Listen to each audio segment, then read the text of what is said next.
Ever wonder why it's so hard to change someone's mind? Why facts don't always work, even when they're, well, facts? What if we've been thinking about persuasion and morality itself the wrong way all along? Hey there, Marmy here. Let's talk about why people seem to argue about literally everything these days. Like, why does Thanksgiving dinner turn into a debate about climate change or taxes before dessert even hits the table? That's exactly what today's book dives into. The Righteous Mind: Why Good People Are Divided by Politics and Religion, by Jonathan Haidt. He's a social psychologist, currently teaching at NYU's business school, and this book, it's like holding up a mirror to our inner moral universe. Now, I'll be walking you through this journey with a mind map on the screen, so don't worry if the ideas get layered. You'll have a visual anchor to keep things clear. So what can you expect today? We'll uncover why our moral reasoning isn't as rational as we think.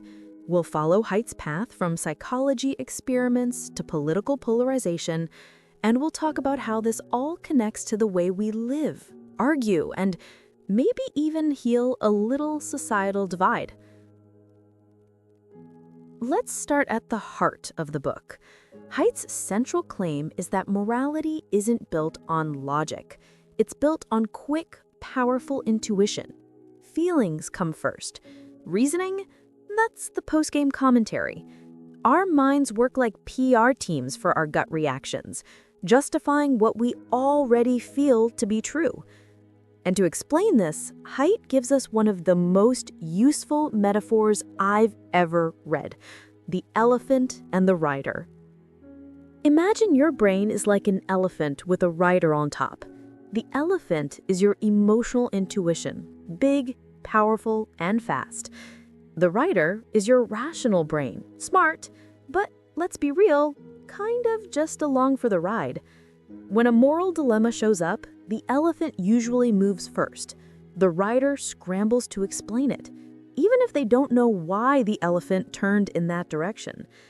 This idea came alive for Haidt in a moment that might feel familiar: his wife pointing out a pile of dirty dishes. His immediate reaction: justification. Excuses. The emotional elephant felt accused, and the rider went to work defending him. Sound familiar? Yeah, we all do it. And it's not just about dishes. It's about politics, social issues, anything that hits our moral radar.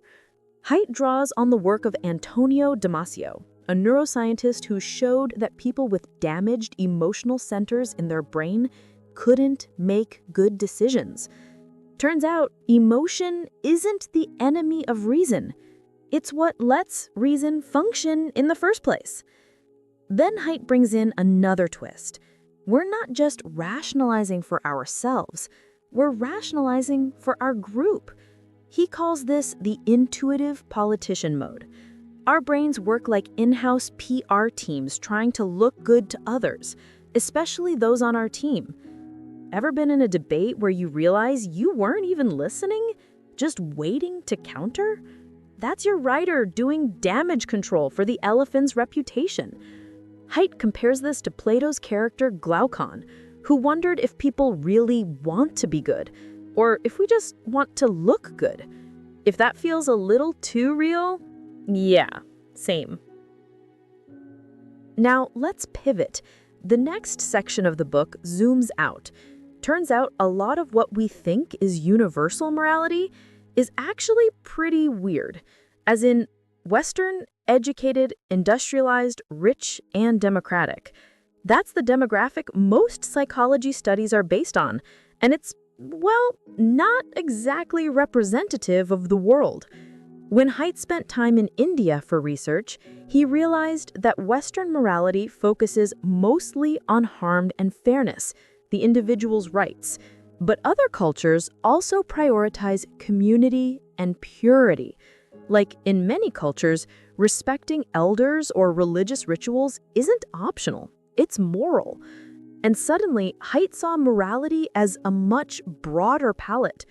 He calls this the moral foundations theory. Instead of one or two moral principles, we've got at least 6 innate moral taste buds. Here they are. Number 1 is care versus harm, empathy, protection of the vulnerable. Number 2 is fairness versus cheating, justice and reciprocity. Number 3 is loyalty versus betrayal, group identity and patriotism. Number 4 is authority versus subversion, respect for hierarchy and tradition. Number 5 is sanctity versus degradation, purity, both physical and spiritual. And number 6 is liberty versus oppression, resisting domination and control. Think of these as flavors. Liberals might favor care and fairness the way someone loves sweet and salty. Conservatives?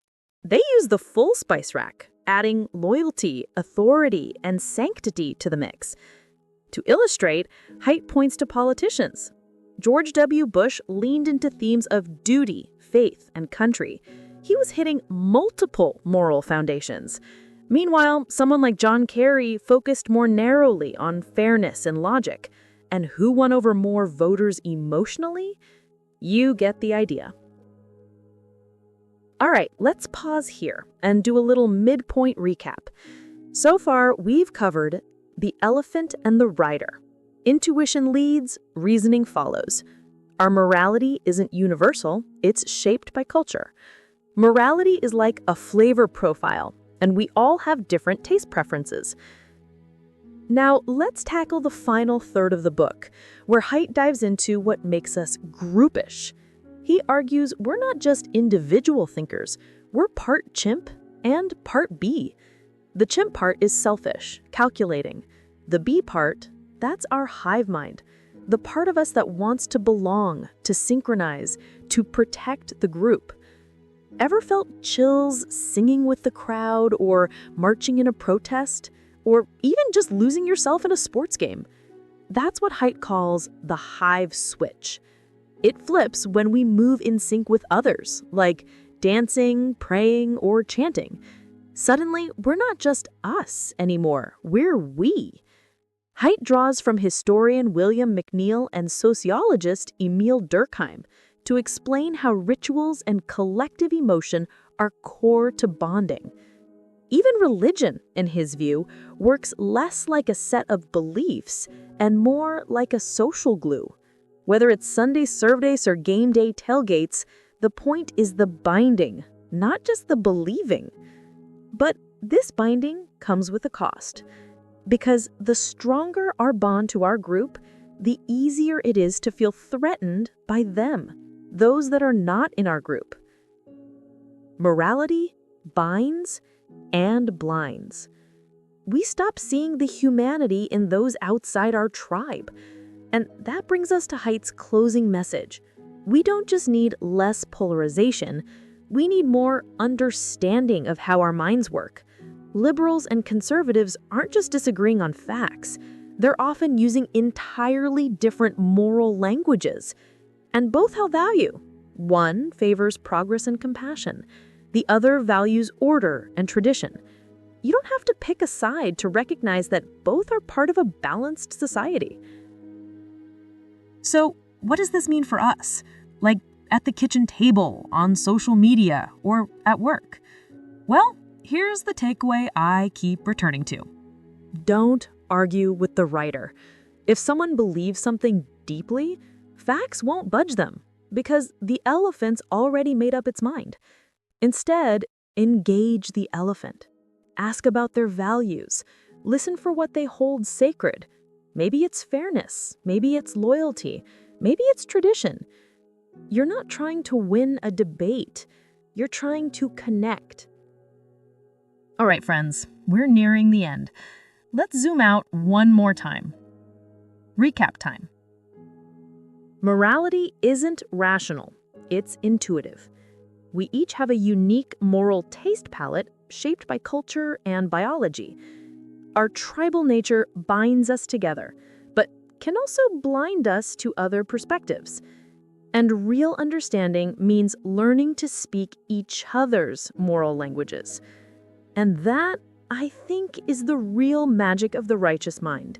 It doesn't just explain why we argue, it offers a way to argue better, with more grace, more empathy, and a little less shouting into the void.